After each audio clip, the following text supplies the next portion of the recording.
Darius Wade was 38 years old, a structural engineer who built his consulting firm from a second mortgage, and 12 years of showing up before sunrise.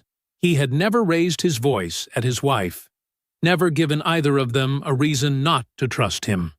That was the life he had built. Steady, deliberate, load-bearing. Then, one evening, Patricia sat across from him at their kitchen table, not beside him, across from him, and pressed play on a voice memo. Her sister Brianna's voice came through the speaker, claiming Darius had gotten her pregnant. In his own house, 2 months prior, Darius sat completely still, not because he was guilty, but because an innocent man hearing a lie that specific doesn't get angry first. He gets suspicious. Someone had built this. Someone had given Brianna exactly the right detail to make it land, and the only person who knew him well enough to do that was sitting 3 feet away, watching his face. What Darius did next would cost 4 people everything they thought they had secured. Before we jump into the story, comment where in the world you are watching from and subscribe, because tomorrow's story is one you need to hear. The blueprints were still warm from the truck cab when Darius Wade stepped through his front door. He set them on the bench by the entrance, carefully, the way he set everything down that mattered, and knocked the dust from his boots against the doorframe.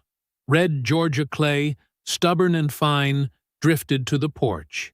He watched it settle, and felt the slow release of a man coming in from a day that had gone the way a good day goes. Steady, productive, real. The Morrow Street project was 3 weeks ahead of schedule.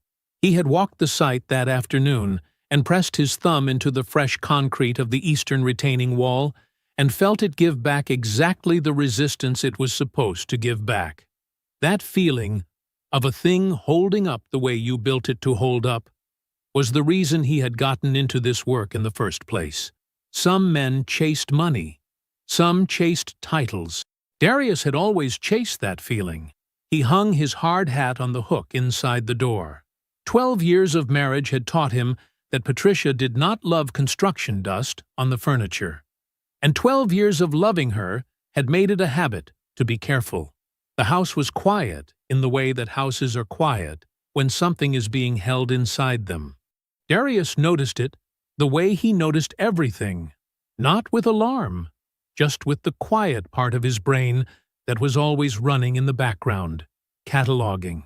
Patricia was in the kitchen when he came in.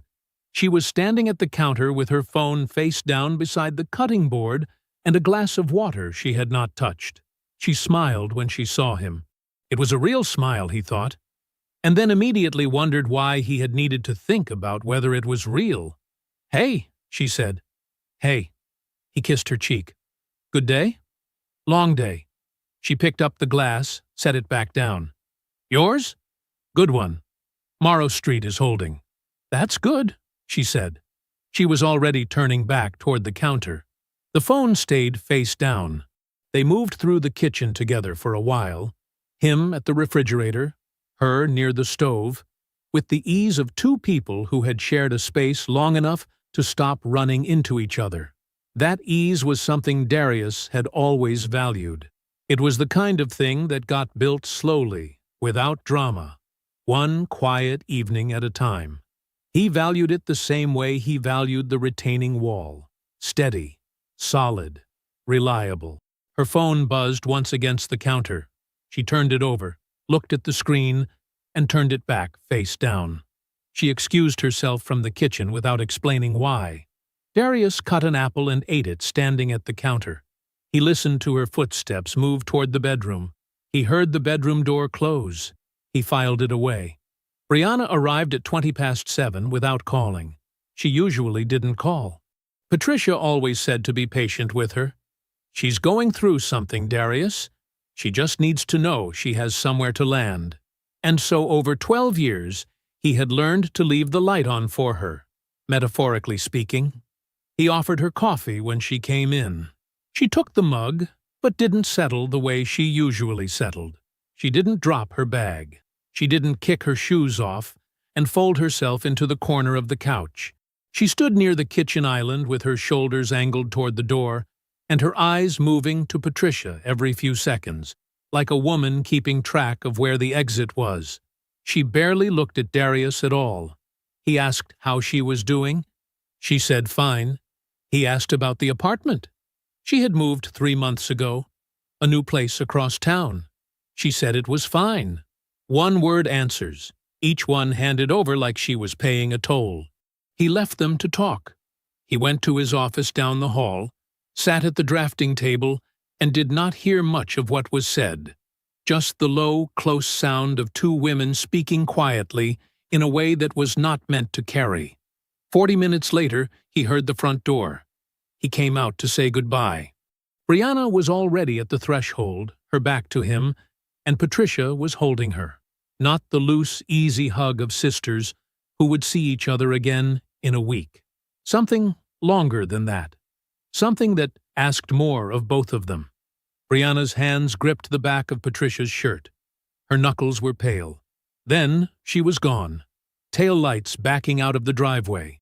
Patricia standing in the open doorway, watching the car until it turned the corner and disappeared. Darius stood behind her. He watched his wife's face in profile, the way the porch light caught the line of her jaw. The expression there was not worry. It was not the soft sadness of a sister watching a struggling sibling drive away. It was resolve. The particular stillness of someone who has made a decision and arrived, finally, at the far side of it. She closed the door. She turned and looked at him, and the expression was gone, replaced by something warmer and more familiar. "I'm going to take a bath," she said. "Don't stay up too late." He nodded. He went back to his drafting table. The blueprints in front of him were the same ones he had been proud of an hour ago. He looked at the lines and could not find them. Something was off. He could not name it. He could not point to it the way he could point to a stress fracture in a wall and say, "There, that's where it's failing." It was quieter than that, vaguer. The feeling of a man standing in a building that looks fine but has stopped sounding right underfoot. He rolled the blueprints up. He turned off the desk lamp. He went to bed. Patricia's breathing beside him was slow, and even by the time he settled in. He stared at the ceiling for a long time, listening to the house. He could not sleep for a while. When he finally did, it was the thin, unsatisfying sleep of a man whose mind had not finished working. 3 days passed the way ordinary days do. Work, meals, the small routines of a household running on habit. Patricia left early. Darius left earlier. They shared dinners that were quiet in ways that felt normal until he thought about them too long, and then they felt like something else. On the third evening she came home and walked past him into the kitchen and set her bag down on the counter. She pulled out the chair directly across the table from where he was sitting, not beside him, across. She sat down and folded her hands and looked at him with an expression he had never quite seen on her face before. Careful and rehearsed, and somewhere behind both of those things, something he could not name.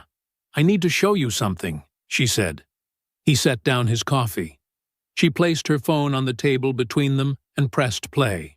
Brianna's voice came out of the small speaker, thin and slightly trembling, the way voices sound when someone has practiced emotion without quite landing on the real thing. "Your husband did this to me 2 months ago, in your house. I didn't want to tell you, Pat, but I can't keep carrying this alone." The recording ended. The kitchen was very quiet. Darius sat with the words for a moment, the way you sit in the seconds after a car accident, not processing, not reacting, just suspended in the space between what just happened and what it means. His hands were still around the coffee mug. The mug was still warm. Then something happened that he had not expected. He had expected anger. He had braced for it without knowing he was bracing. The instinctive preparation of a man who has always known how to meet a problem head-on. But anger did not come. What came instead was vertigo, a slow, disorienting tilt, like the floor had shifted a fraction of an inch. Not enough to fall, just enough to make him doubt every surface in the room. Because what he was hearing did not connect to anything, not to any version of his own life. Not to any night 2 months ago or 4 months ago or in the entire 12 years he had shared a home with this woman and known Brianna as her little sister, the one who arrived unannounced, the one he made coffee for, the one he had driven to urgent care once when Patricia was out of town, and Brianna had called with a high fever and no one else to call. That woman, that relationship, that history. The accusation floated in the room completely unattached. He could not find the place inside his own experience where it was supposed to connect, because there was no such place. He looked at the phone. He looked at Patricia. "Play it again," he said. She did. He listened. The same thin voice, the same careful trembling. He listened to it the way he listened to a structure that was telling him something, not for the content this time, but for what was underneath the content. Then he set the question of Brianna aside entirely, because the question of Brianna was almost beside the point right now. He knew what he had done and not done. That was not the part that required examination. The part that required examination was this. Why? Why is she saying this? He did not say it loudly. He said it the way you say something when you genuinely need the answer. Not as an accusation, not as a performance of innocence, but as a real question from a man trying to find the logic in something that has no logic yet. What does she want from this? What is this supposed to do? Patricia looked at him across the table. "I don't know what to believe," she said. It was a quiet sentence, 6 words, and it landed like something physical, not the sharp impact of a blow, but the slow, spreading weight of one. He had not expected, of course, I believe you. He was not a man who expected things to be handed to him, but he had expected his wife of 12 years to know him well enough to not sit across from him with folded hands and, "I don't know what to believe." He looked at her for a long moment. Then he pushed back his chair and stood up. "I'm going to talk to Brianna," he said. "Tonight." "Darius." Patricia's voice was steady. "Wait. Think about this first. If you go over there tonight and say something you can't take back, I'm not going to say anything I can't take back." He picked up his keys from the counter. "I'm going to ask her to explain herself. Just wait, please." "You're upset." "I'm not upset." He said it quietly, without heat, because it was true. He was not upset. He was something colder and more focused than upset. He was a man who had just found a crack in a wall and needed to know how deep it ran. He walked to the door. He walked out. Brianna's building was a 3-story walk-up on the east side of Garfield Avenue, the kind of place where the hallway lights flickered, and the carpet smell told you something about the previous tenants. Darius had been here twice before, both times with Patricia. Both times he had waited in the car. He knocked. She opened the door almost immediately. No shuffling from the back of the apartment, no chain sliding free, no "Who is it?" called through the wood. Just the door swinging open, and Brianna standing in the frame in an oversized sweatshirt, with her arms crossed, and her face arranged into something that wanted to look surprised, and wasn't. That was the first thing he registered. She was expecting him. He filed it without showing it. "Can I come in?" She stepped back. He came in. The apartment was small and dim, a lamp on in the corner, the television off. A glass of water sat on the coffee table. She had been sitting here waiting, maybe rehearsing.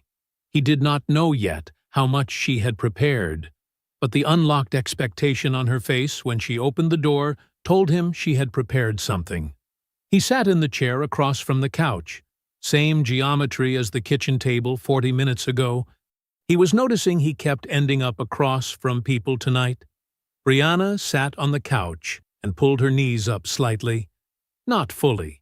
just enough to make herself smaller. He recognized the posture. He had seen it in clients who were about to tell him something they knew he wasn't going to like. "I need you to tell me," he said. "Not through a recording. Not through Patricia. To me right now. With me sitting here looking at you. Tell me what you're claiming." She looked at the coffee table. "Darius." "Look at me, Brianna." She did. "Tell me." She began to talk. Her voice had some of the same texture as the recording. Careful, rehearsed. But in person it was harder to maintain. In person, she had to look at his face. He watched her talk, and he did not interrupt, and he did not react.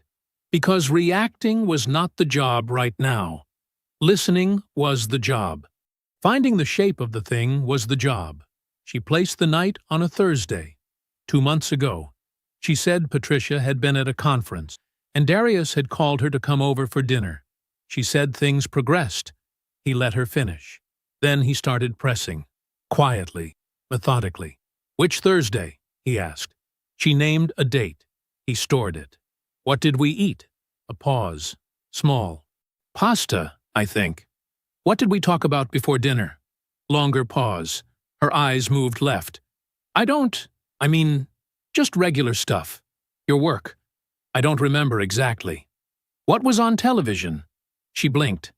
"I don't think we had the TV on." "What was I wearing?" It came out of her mouth without hesitation. "A gray shirt. One of those fitted ones you wear on weekends." He looked at her. She seemed to sense something had shifted, because her expression did a complicated thing. A recalibration. Too fast and too visible. She added, "And jeans, I think. Dark jeans." But he had already heard what he needed to hear, because every other answer had come with friction. Hesitation. The natural roughness of a person trying to retrieve something real from memory. The pasta she thought she remembered. The conversation she didn't remember exactly. The television she didn't think was on. The gray shirt had come out clean and fast and specific. The way a fact comes out when someone has practiced saying it until it sounds like a memory instead of a line. Someone gave her that detail. Someone who knew his wardrobe and knew which piece of it sounded right. He leaned forward and put his elbows on his knees. "Brianna," he said. "Who told you to do this?" "Nobody told me anything." Her voice was firm. Her hands were not. "Someone gave you that shirt." He said it without inflection. A statement, not a question. Everything else you had to think about. The shirt came out ready. Someone who has been in my house and knows what I wear handed you that detail so the story would land. She shook her head. Her jaw was tight. But her eyes did something she couldn't control. A flicker, a crack in the surface, something true showing through for just a second before she pulled the performance back down over it. He saw it. She knew he saw it. He stood up. "Whatever you were promised for this," he said, "it isn't worth what's coming." He didn't wait for an answer. He walked to the door, opened it, and walked out into the flickering hallway. He sat in his car in Brianna's parking lot for 2 full minutes without starting the engine. The night was quiet around him. A dog barking somewhere down the block. The distant compression of a passing bus. Then he drove home. He did not turn on the radio. He did not call Patricia. He sat with the shape of what he had just learned and let it arrange itself correctly, because he was a man who knew better than to act on a half-read blueprint. By the time he pulled into his own driveway, the shape was clear. This was not about Brianna. Brianna was not the architect here. Brianna was a delivery mechanism, the hand that held the thing, not the person who built it. Someone else had constructed this accusation, selected the details, prepared the script, and handed it to a woman desperate enough to use it. Someone who had been inside his house. Someone who knew what he wore on weekends. Someone close. He picked up his phone and called Cornell. His father answered on the second ring. "You good?" "She was coached, Dad." He kept his voice level. One detail was too clean. The gray shirt. Everything else she had to dig for. That one she had ready. Cornell was quiet for a moment, the particular quiet of a man who thinks before he speaks. Then, someone who knows you built this, he said. Someone close enough to know what's in your closet. Yeah. You know what that means. I know what it means. Another silence, the kind that held something heavy, without either of them needing to say it out loud. What's your next step? Cornell asked. I'm calling Andrea. He ended the call. He stared at the dark front of his house for a moment. The house he had carried the first mortgage on alone. The house he had built a life inside of. And then he scrolled to Andrea Price's name and pressed call. She picked up on the third ring. Her voice was alert despite the hour. Darius, I need your help, he said. Someone built something that was supposed to land on me. I need to find out who constructed it and why. A brief pause. Then, without softness, without ceremony, tell me everything. Andrea Price's office was on the fourth floor of a building downtown that smelled like old paper and good coffee. The waiting room had 2 chairs and a rubber plant that had survived longer than most of her clients' marriages. Darius had been here once before, 7 years ago, when a contractor tried to void a signed agreement, and Andrea had taken the man apart in mediation so efficiently that he left the table looking like he'd walked into a door. She was already at her desk when Darius arrived at 8:15. No small talk. She pointed at the chair across from her, and he sat down. He walked her through all of it. The voice memo. Patricia sitting across from him at the kitchen table. Not beside him. Across. Brianna's apartment. The unlocked door. The rehearsed performance that fell apart under basic questions. The gray shirt. How fast it came out. How different it sounded from every other answer. Patricia's response when he said he was going to Brianna directly? Wait. Think. Don't make this worse. The specific language of a woman managing a situation rather than a wife who believed her husband. Andrea listened without interrupting. She wrote on a legal pad in tight, precise lines. When he finished, she looked at what she had written and then looked at him. You said her reaction was measured, she said. Too measured. Not a woman in shock. Not even close. Andrea set her pen down. Then the accusation wasn't the main event. It was cover for something else she needed time to finish. She tapped the legal pad once. I want a PI on her schedule. 18 months back. Financial footprint outside your joint accounts. Any pattern that doesn't match what she's been telling you. That's what I need, Darius said. I'll make a call today. She paused. You're going home tonight. It wasn't a question. He nodded. Then you say nothing. You maintain everything exactly as it was. You eat dinner, you answer questions. You go to work. You give her no reason to move faster than she's already moving. She picked her pen back up. Can you do that? He thought about sitting across from Patricia at that kitchen table. The controlled expression. The performance of a wounded wife. Yes, he said. I can do that. He did it for 10 days. He came home. He cooked on the nights it was his turn. He asked Patricia about her day and listened to her answers with the same face he had always given her. Open, present, unhurried. He passed her the salt. He watched a documentary with her on a Tuesday night, and when she fell asleep against his shoulder, he stayed still and stared at the ceiling and catalogued everything. Her phone never left her hand or her pocket.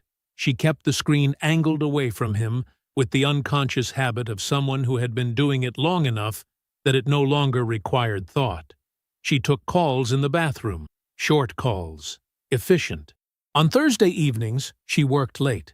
She had worked late on Thursdays for as long as Darius could now remember, and he had accepted that the way he accepted the rest of her schedule, as the routine of a busy woman in a demanding job.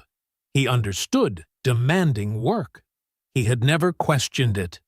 He questioned it now. He watched the way she moved through the house in those 10 days. There was something different about it. a quality he had registered before without knowing what to call it. She moved like a woman who had already arrived somewhere in her mind, settled into a future she hadn't told him about yet. The lightness of a decision already made. He recognized it now for what it was. He had just been too close to see it clearly before. The report arrived on a Thursday morning. The PI, a careful, quiet man named Marcus that Andrea had used for years, sent a sealed envelope to Andrea's office. She called Darius at 10 and told him it was ready. He picked it up on his lunch break. He did not take it inside. He sat in his car in the parking structure beside his office building, and he opened the envelope. Victor Ose, hospital CFO, Patricia's direct professional superior, 14 months. The documentation was thorough and specific. Call logs showing contact several times a week, including evenings and early mornings. Hotel receipts booked under a corporate card. A different hotel each time. A detail that spoke to deliberate practice. A pattern of Thursday evenings that lined up with Patricia's late nights in a column so clean and consistent it looked like a calendar entry. This was not a recent thing. This was not a mistake or a moment. This had been running for over a year. Scheduled, sustained, and careful. A man who knew how to manage institutional resources had applied the same precision to managing an affair. Darius read through the file twice. He set it on the passenger seat. He looked at the concrete wall of the parking structure in front of him. He did not go inside. He sat there until the shape of it was fully settled, until he could hold the whole thing in his mind at once and see it clearly. Then he picked up his phone and called Cornell. His father answered on the first ring. "She's been having an affair," Darius said. "Over a year. The CFO at her hospital. That's what the accusation was covering." Cornell's voice was quiet and even. "She needed you looking the wrong direction. She needed me defending myself," Darius said. "Too busy to look at her." "She miscalculated," Cornell said. "She miscalculated," Darius said. That evening, Darius came home at his usual time. Patricia had made pasta.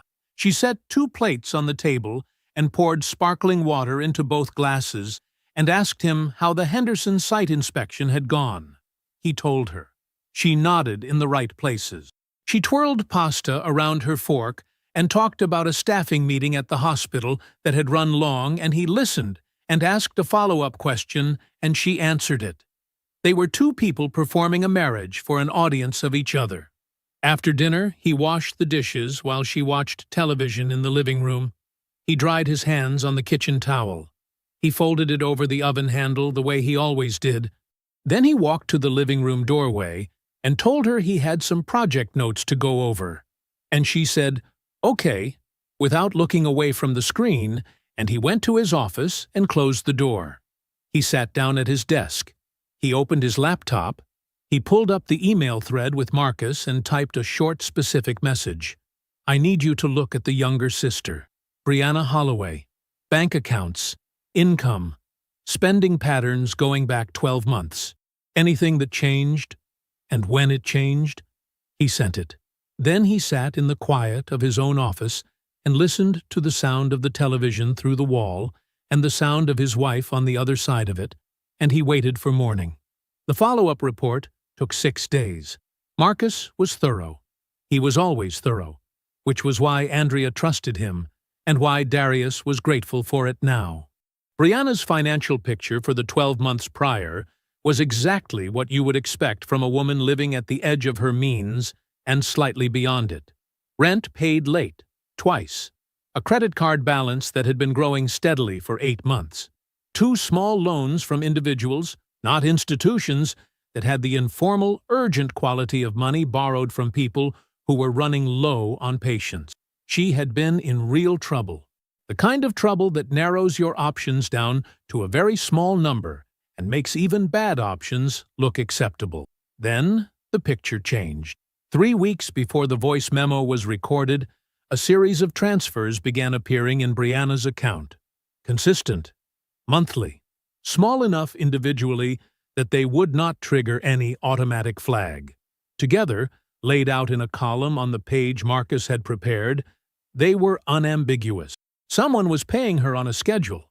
The transfers originated from an account Darius did not recognize because it was not a joint account. It was personal. It had been opened in Patricia's name alone, and Darius had never known it existed. He read that page 3 times. Cornell had been working a separate angle the whole time, quietly, in the way Cornell did most things. He had a long-time connection in the Holloway social circle, a woman named Ruth, who had known Patricia and Brianna's parents for 30 years, and who talked to Cornell the way old friends talk when they are not being asked for information directly, but are simply catching up. Cornell had been catching up with Ruth twice a week. Ruth had mentioned, without knowing what it meant, that Brianna had been having a very hard time earlier in the year. Behind on everything. Stressed. Then Ruth had mentioned, equally without knowing what it meant, that things had seemed to stabilize for Brianna around the spring. New groceries in the apartment, rent paid, calmer somehow. Cornell passed this to Darius in a single phone call. No commentary, just the facts, laid flat and clean. The PI confirmed the last piece. The baby's father was a man named Terrence, someone Brianna had been loosely involved with on and off for several years. He lived 40 minutes away. He had no idea he had fathered a child. He was not part of any plan. He was simply the man whose peripheral presence in Brianna's life had produced the one thing Patricia needed most: a real pregnancy, with a real due date that could make an otherwise hollow accusation feel solid and credible. Patricia had not manufactured the pregnancy. She hadn't needed to. She had simply found it, already there inside her own family, and decided what it was worth to her. Darius put the documents down on his desk and sat very still. This was not a woman who had acted out of jealousy or desperation or a moment of bad judgment. Everything in front of him had a timeline. A separate account, opened in advance. Transfers calibrated to avoid attention. A sister already in financial trouble. Already primed to say yes to something she otherwise wouldn't. A real pregnancy used as a foundation for a false story. Every piece selected. Every piece placed. He picked up his phone and called Andrea. She answered on the second ring. He told her everything. The hidden account, the payment schedule, the timeline, Brianna's financial trouble, the actual father. He laid it out in the same order the documents laid it out, cleanly, without editorial. Andrea did not interrupt. When he finished, she was quiet for a moment. She didn't act on impulse, Andrea said. This was a project. She resourced it, scheduled it, and managed it. How deep does it go? Darius asked. Let me find out, Andrea said. Andrea did not waste time. 2 days after Darius's call, she sent him a list: property records, loan agreements, business filings, joint account histories, every financial document connected to the Wade marriage going back 5 years. She wanted originals where he had them and scanned copies where he didn't. She wanted everything. Don't tell Patricia you're pulling these, she said on the phone. Don't mention it. Just get them. She won't notice, Darius said. Make sure of it. He spent 3 evenings going through the home filing cabinet, and the fireproof box in the closet shelf, and the folder of scanned documents he kept on a personal hard drive that Patricia had never asked about. He organized everything the way he organized a job site, by type, by date, by relevance. He put it all in a box and drove it to Andrea's office on a Tuesday morning. They sat across from each other at her conference table. She had already pulled public records on her end. She laid her documents beside his, and they began going through it together. It took 2 hours to find the shape of it. The investment property came first. Darius had purchased it 7 years ago, before the marriage was a year old. A small rental unit in a neighborhood he had watched carefully for 3 years before making the move. He had built equity in it steadily, independently, with money he earned before Patricia's income had ever merged with his. It was his, in every sense that mattered. 3 years ago, Patricia had suggested adding her name to the deed. He remembered the conversation. They were sitting in this same kitchen where they now performed their dinners. She had made a reasonable case: estate planning, simplicity, the way married people structure things for the long run. He had not hesitated. There was nothing to hesitate about. They were married. He trusted her. He signed the form and did not think about it again.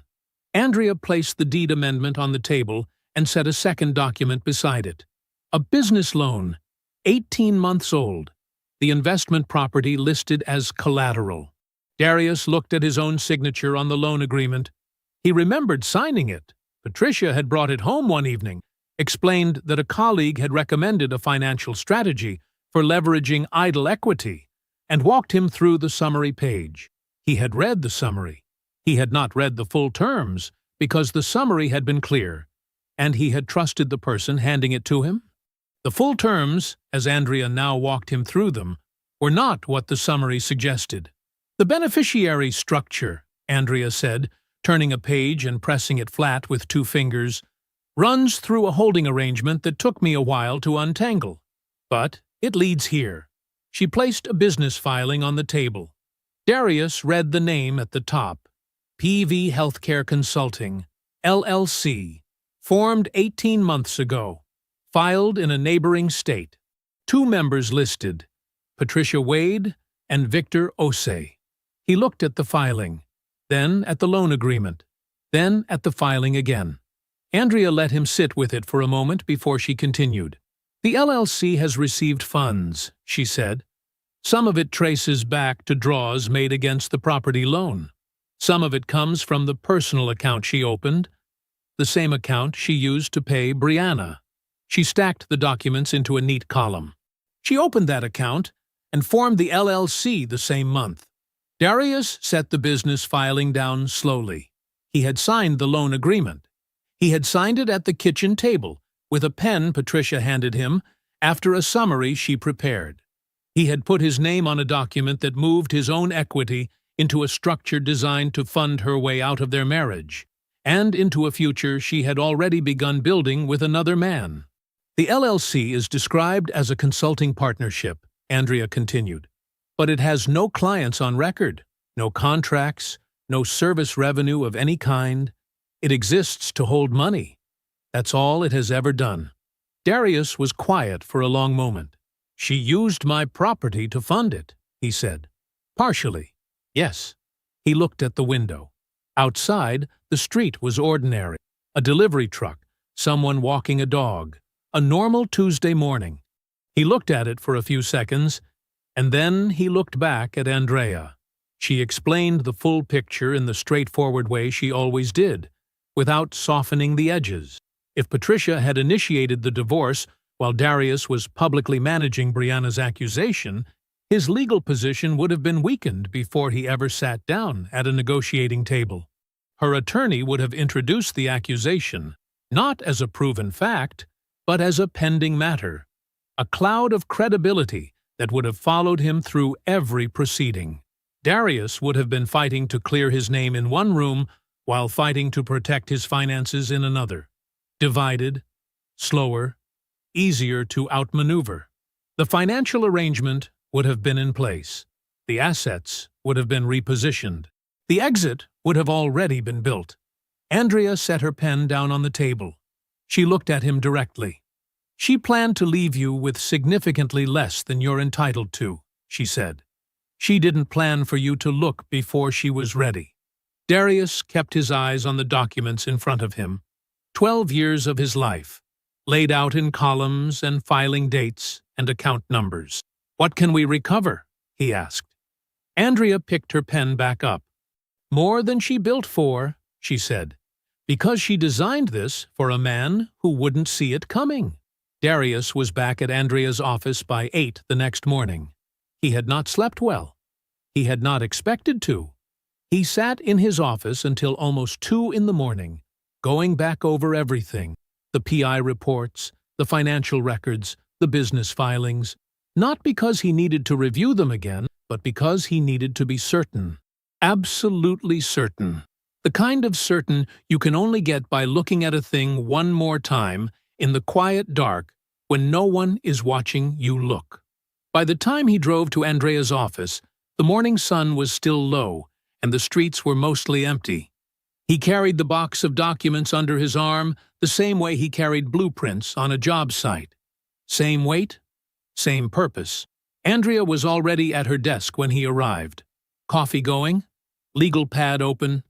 "You ready to authorize?" she said. "Yes," he said. He sat down.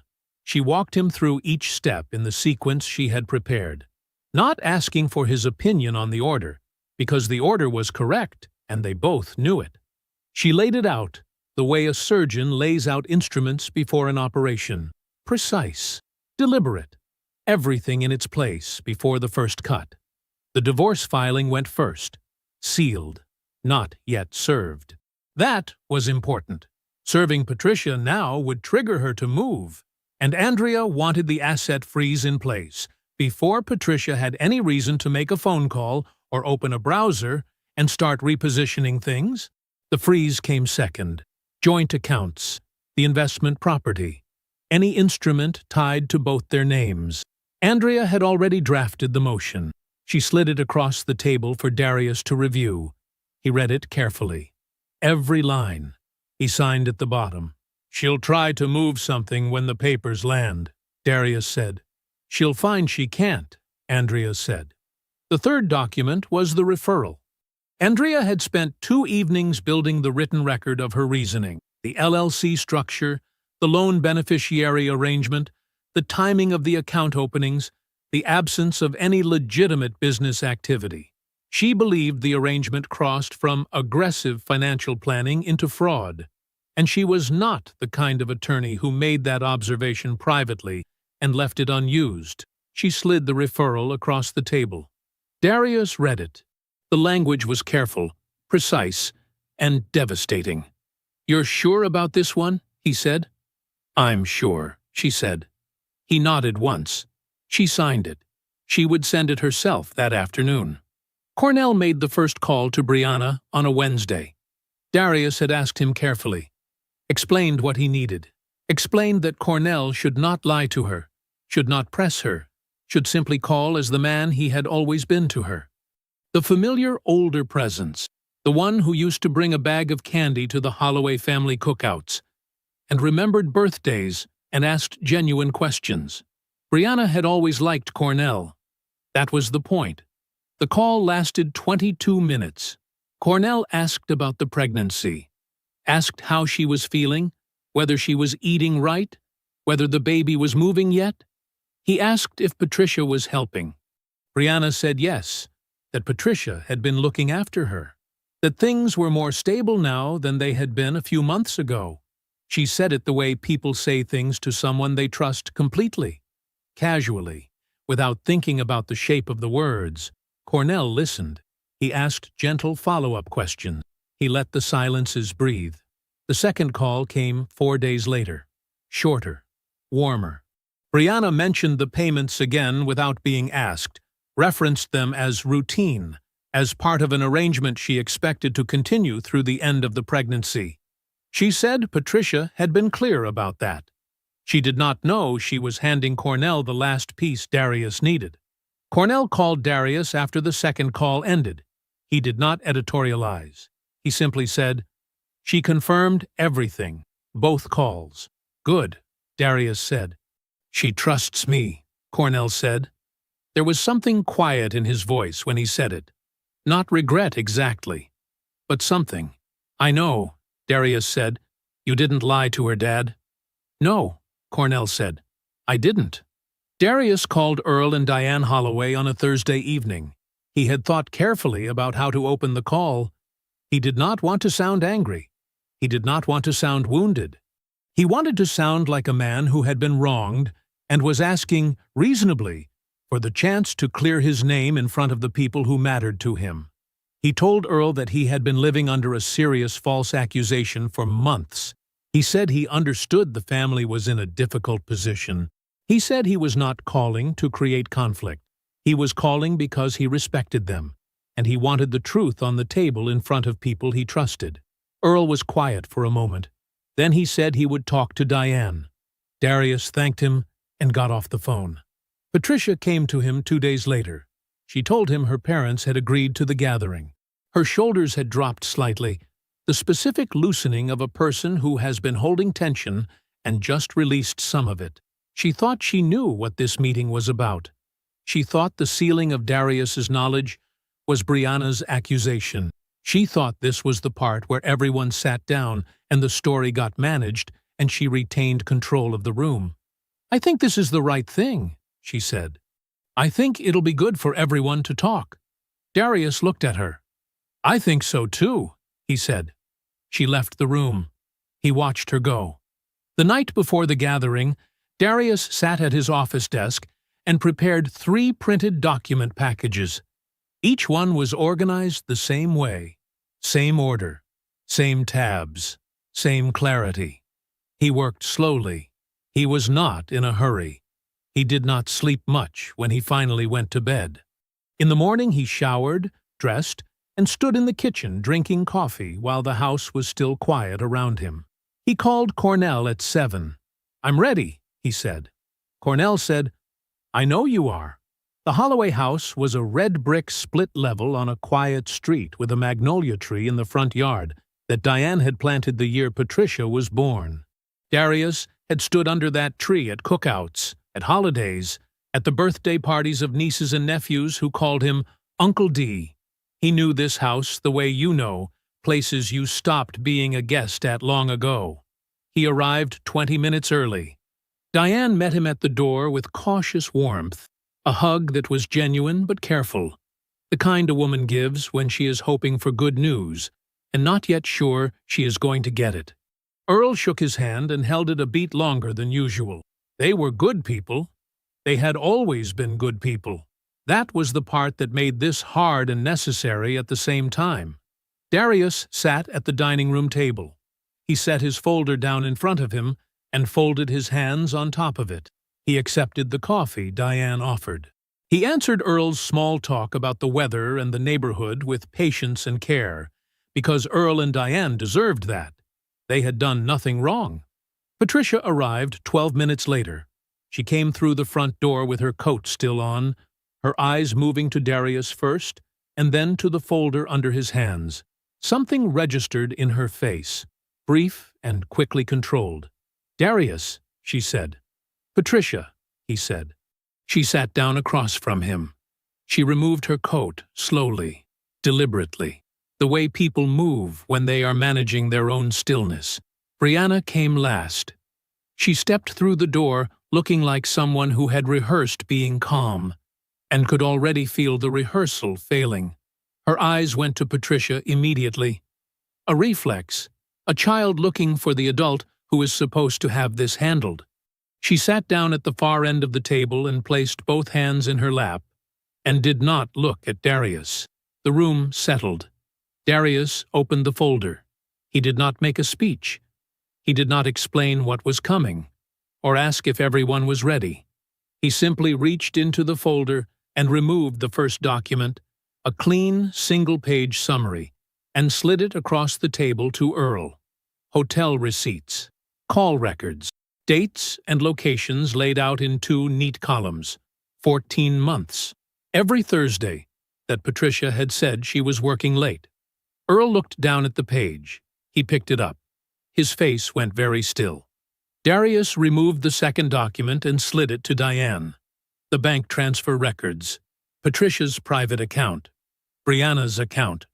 22 weeks of scheduled deposits, each one small, each one timed, beginning 3 weeks before the voice memo was recorded.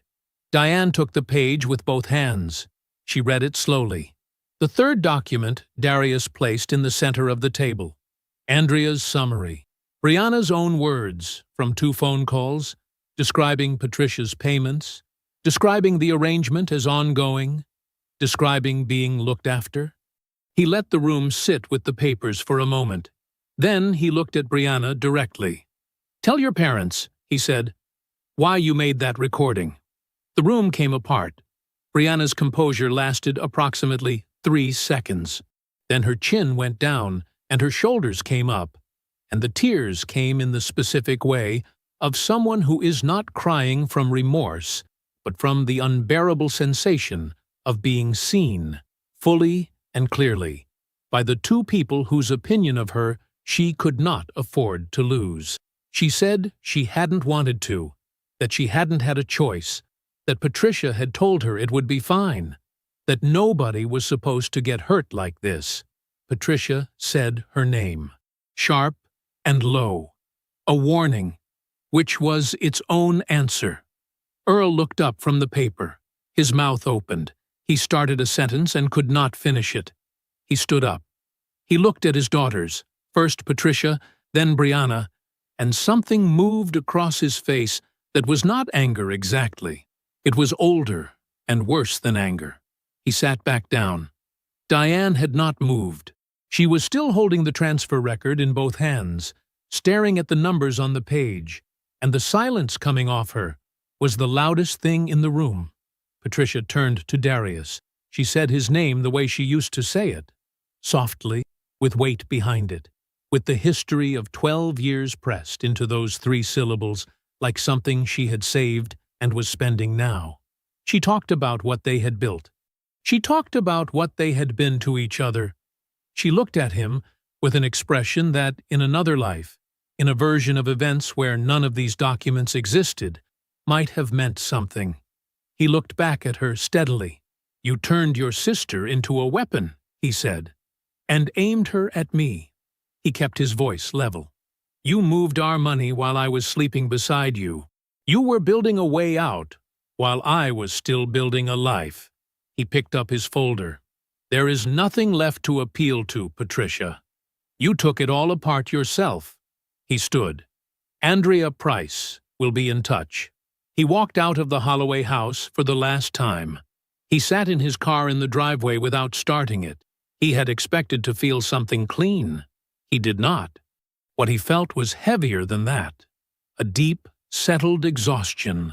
The specific kind that comes not from losing, but from finishing something that cost a great deal to finish.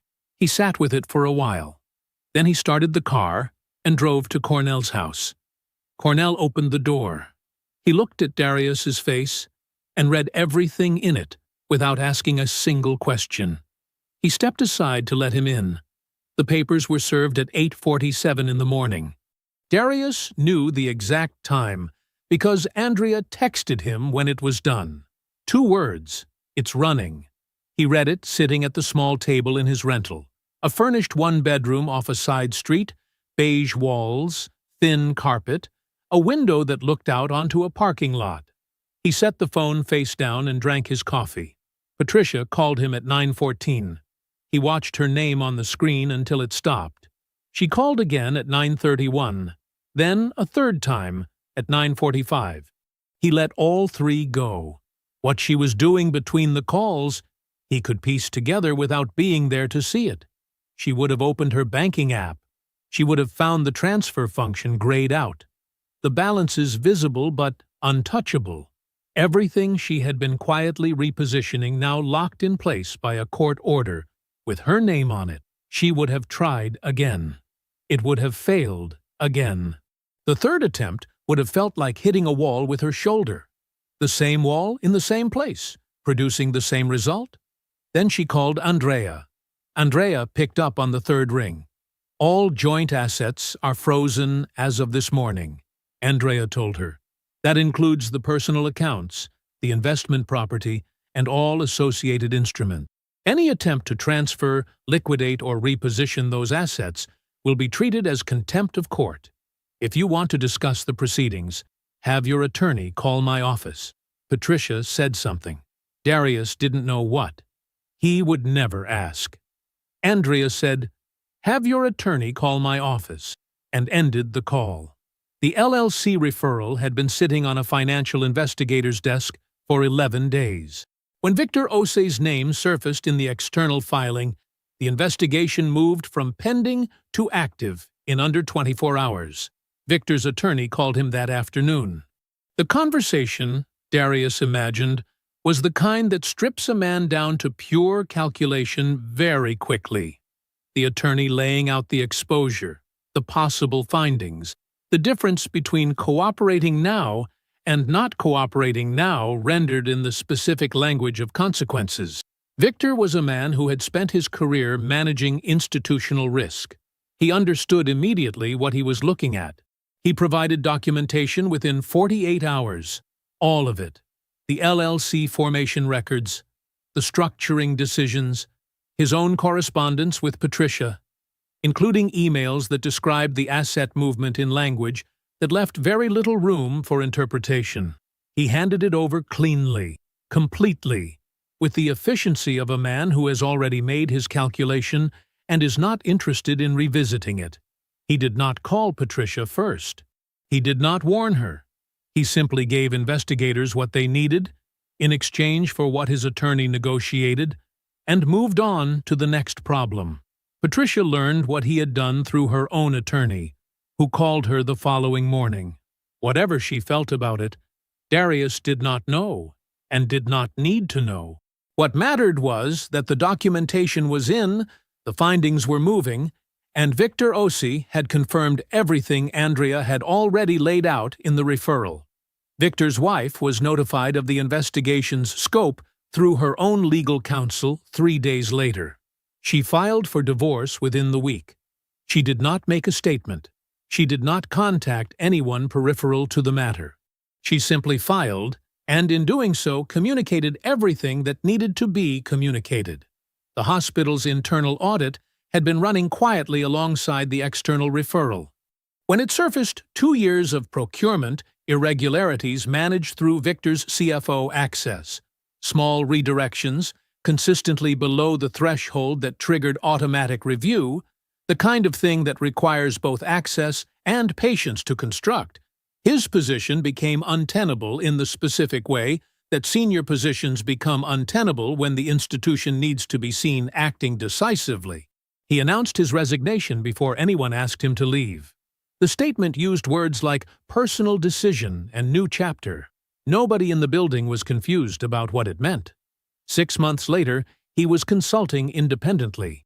His name preceded him into every new room in the way that certain names do after certain events. Not loudly, but persistently. A quiet search result that clients found before the first meeting and carried with them to it. He worked, he earned, he got by. But the career he had spent 20 years building, floor by floor, was done.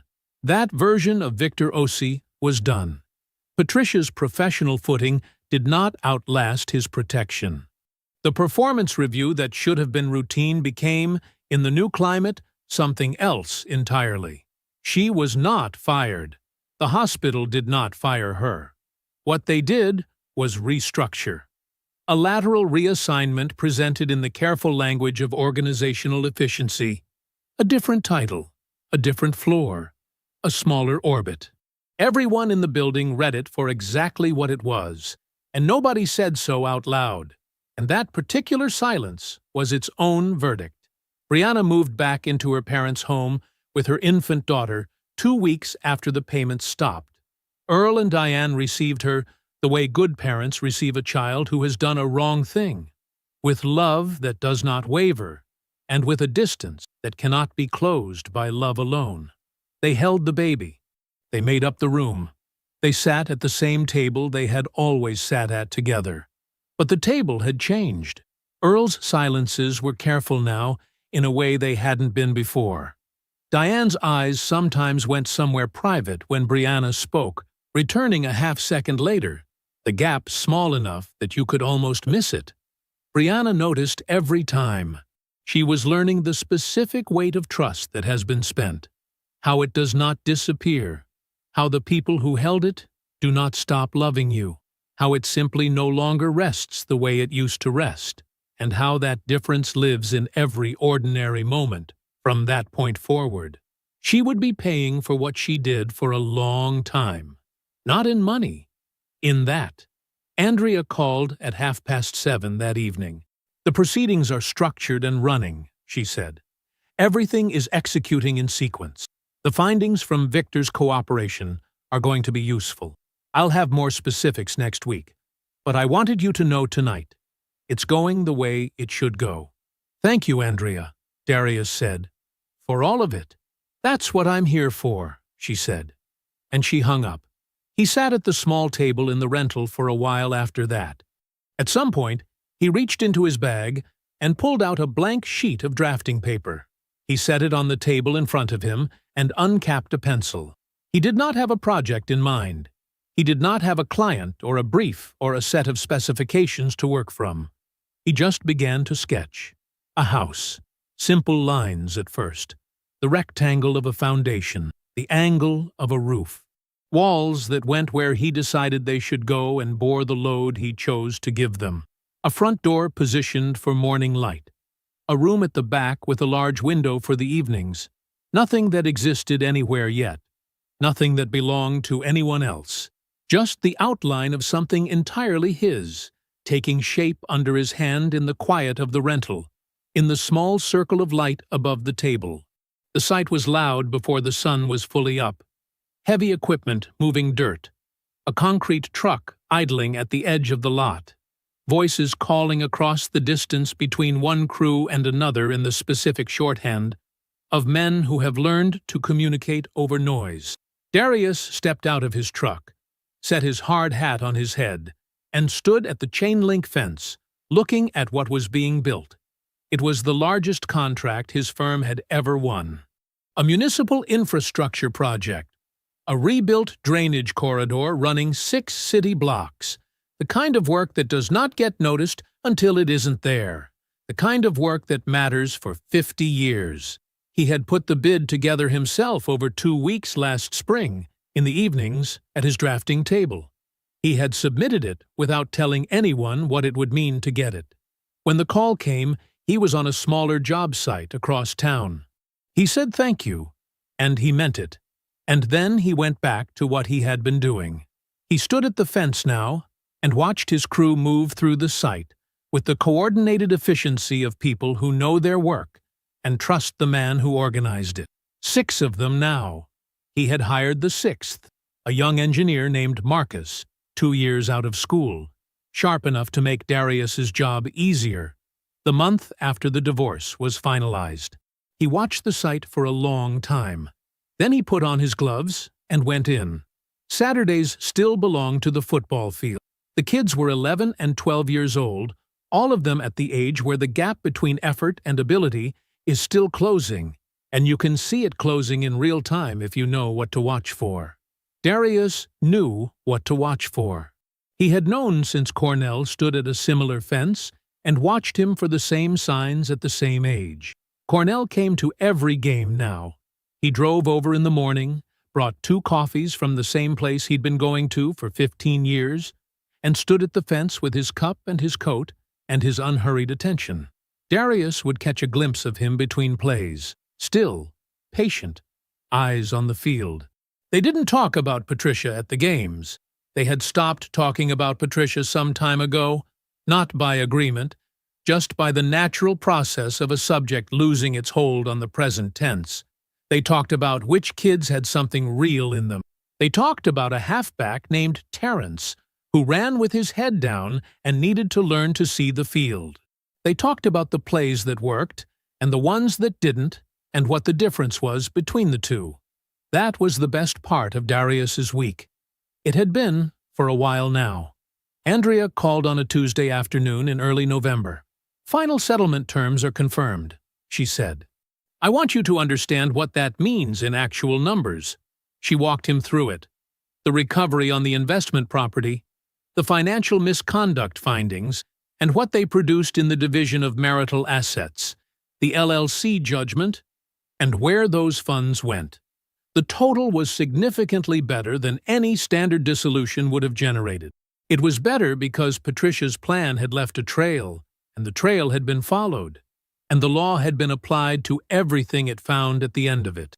"She didn't end up where she planned," Andrea said. "No," Darius said. "She didn't." "You did," Andrea said. He thanked her. He set the phone down on the drafting table and looked at the plans in front of him for a moment. Then he picked up his pencil and went back to work. There was no ceremony in it. That was the point. Patricia had relocated 9 months after the divorce was finalized. Cornell mentioned it once, in passing, after hearing it through a mutual connection in the extended family network. Another city, a smaller position, a life that had contracted in every dimension she had spent her energy expanding. Darius received the information the way you receive a weather update for a place you no longer live. Noted it, processed it, set it down. He did not carry it with him. Brianna called once, 14 months out. Blocked number. But he knew the quality of the silence before her voice came through. Careful, braced, the silence of someone who has rehearsed what they are about to say and is still not sure it will be enough. He let her say she was sorry. She said it plainly, without decoration. She did not explain herself or ask for anything. He said, "I know you are." He ended the call. Not cruelty, just honest arithmetic. She was sorry. That was real. And it was not fine. Not in the clean, resolved way the word usually means. Both of those things were true at the same time, and they would stay true without requiring anything further from him. He had made his peace with holding them both. He set the phone down and did not think about it again that night. He was at his drafting table before dawn. His house was quiet around him, small, deliberate. Every room exactly where he had decided it should be, over 3 months of evenings in the rental, with a pencil and a blank sheet of paper. Smaller than the marriage house. Entirely his. The front door caught the morning light the way he had planned for it to catch the morning light. And the room at the back had the window he had wanted, and none of it belonged to anyone else. The plans for the community youth center were spread across the table. A full building project, gymnasium, meeting rooms, a corridor of offices for program staff. He had been invited to lead it because of his professional reputation, which had survived everything intact, which had survived everything because it was built on actual work and actual results, and could not be lifted from him by someone else's lie. He picked up his pencil. He drew the load-bearing walls first. He always did. Cornell had taught him that. Not with those words, not about buildings specifically, but in the way he raised a son. Put the strong things in first, get them right, and build the rest around them, knowing they will hold. He drew them strong. Outside his window, the sky was beginning to lighten at the edge, that first thin change in the dark, the color that comes before color. The city was stirring somewhere below it, slow and unhurried, the way mornings are before they become days. It was going to be a good day. He kept drawing. I hope you enjoyed that one. Be sure to like the video and subscribe so you don't miss the next story. I've picked out 2 more for you that I think you'll really like.